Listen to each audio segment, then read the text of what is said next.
ہم زوال کے دور میں جی رہے ہیں، ایک ایسا دور جہاں امت پستی کا شکار ہے۔ دین اسلام اور قرآن کی پیروی ناپید ہوتی جا رہی ہے۔ لوگ برائے نام مسلمان ہیں۔ جہاں حسین و جمیل مساجد تو تعمیر کی جا رہی ہیں، مگر اندر موجود لوگوں کے دلوں میں خوف خدا ختم ہو چکا ہے اور دل خالی ہیں۔ معاشرے کے علماء، استاد، قاضی اور دور حاضر کے حکمران اپنے فرائض سے عاری ہو چکے ہیں۔ اللہ کی حاکمیت کی بجائے شخصی حاکمیت پروان چڑھ چکی ہے۔ احادیث کا مطالعہ کریں تو ہمیں اندازہ ہوگا کہ آج وہی وقت ہے جس کے بارے میں ہمارے رسول اللہ صلی اللہ علیہ وآلہ وسلم نے ہمیں متنبع کیا تھا۔ امام بہقی رحمۃ اللہ علیہ نے شعب الایمان میں لکھا ہے کہ مولا علی علیہ السلام سے روایت ہے کہ نبی پاک صلی اللہ علیہ وآلہ وسلم نے فرمایا، قریب ہے لوگوں پر ایک زمانہ ایسا آئے کہ اسلام میں سے سوائے اس کے نام کے اور کچھ نہ رہے گا، اور قرآن میں سے بھی سوائے الفاظ کے اور کچھ باقی نہ رہے گا۔ ان کی مسجدیں آباد ہوں گی لیکن ہدایت سے خالی ہوں گی۔ ان کے علماء آسمان کے نیچے کی بدترین مخلوق ہوں گے۔ فتنہ و فساد انہی کے اندر سے نکلے گا اور ان میں واپس لوٹ جائے گا۔ امام مسلم رحمۃ اللہ علیہ نے حضرت ابو ہریرہ رضی اللہ تعالیٰ عنہ سے روایت کیا ہے کہ رسول اللہ صلی اللہ علیہ وآلہ وسلم نے فرمایا، اسلام کا آغاز تو اس حال میں ہوا کہ وہ اجنبی اور غیر معروف تھا، اور عنقریب پھر سے یہی کیفیت طاری ہو جائے گی۔ تو تہنیت اور خوشخبری ہے ان کے لیے جو اسلام کے اس دور غربت میں اس کے دامن سے وابستہ رہنے کے باعث خود بھی اجنبی بن جائیں۔ آج کے دور کے علماء ہی موجودہ تقسیم کے سب سے بڑے ذمہ دار ہیں۔ علماء نے اپنی ساری توانائی اور علم و تحقیق کو آپس کے جھگڑوں اور اختلافات تک محدود کر دیا ہے۔ ہمارے علماء کے اس عمل سے نوجوان نسل دین اسلام کی طرف راغب ہونے کی بجائے گمراہ ہوتی ہوئی دکھائی دے رہی ہے، جس کے نتیجے میں ہماری طاقت جو کفر کی طاقتوں کے خلاف استعمال ہونی چاہیے تھی، وہ آپس کے جھگڑوں میں استعمال ہو رہی ہے۔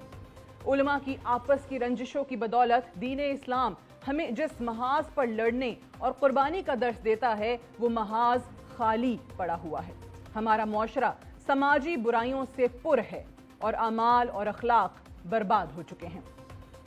ہم کیوں یہ بھول جاتے ہیں کہ نزول قرآن اور نبی پاک صلی اللہ علیہ وآلہ وسلم کا عظیم مقصد کیا تھا، جس نے دنیا پر ایک انقلاب برپا کیا تھا، جس نے غیروں کو اپنانے کا درس دیا تھا؟ کیا ہم نے اور ہمارے علماء نے دوسروں کو ہدایت پر لانے کا طریقہ کار اپنی زندگیوں میں لاگو کیا ہوا ہے؟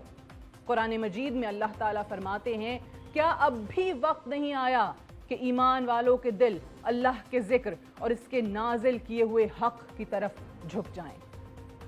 مولانا مفتی محمد شفیع 1972 میں اپنی تحریر کی گئی کتاب وحدت امت میں علماء کے کردار پر بات کرتے ہوئے کہتے ہیں کہ کاش ہم مل کر سوچیں اور دوسروں کی اصلاح سے پہلے اپنی فکر کریں۔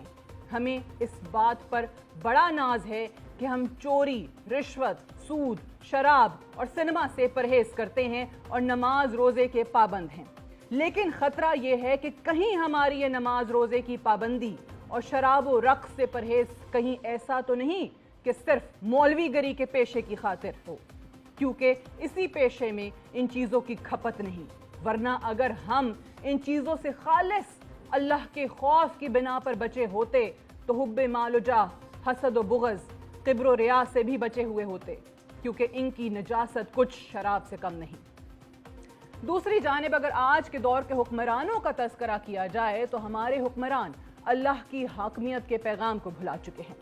ہم نبی پاک صلی اللہ علیہ وآلہ وسلم کی تعلیمات سے دوری اختیار کر چکے ہیں۔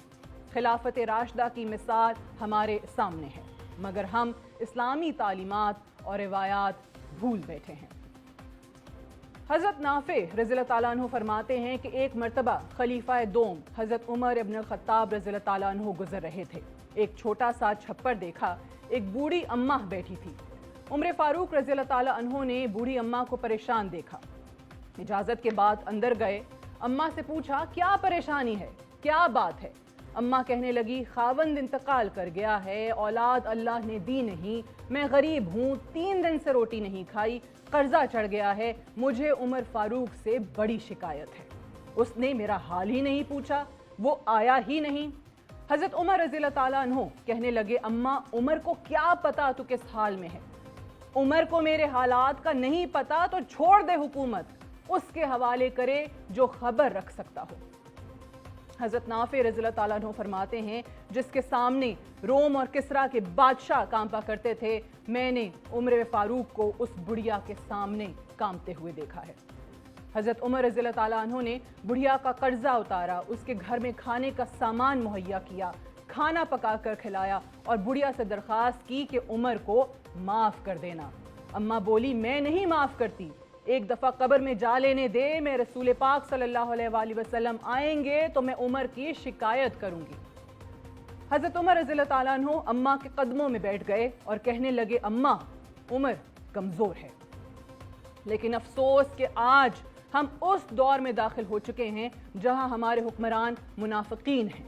ہمارے آج کے علماء، استاد، قاضی اور حکمران کسی طور پر قرآن اور سنت کے فراہم کردہ اصولوں پر پورا اترنے میں ناکام ہیں۔ ریاست پاکستان ایک انقلاب کی متلاشی ہے۔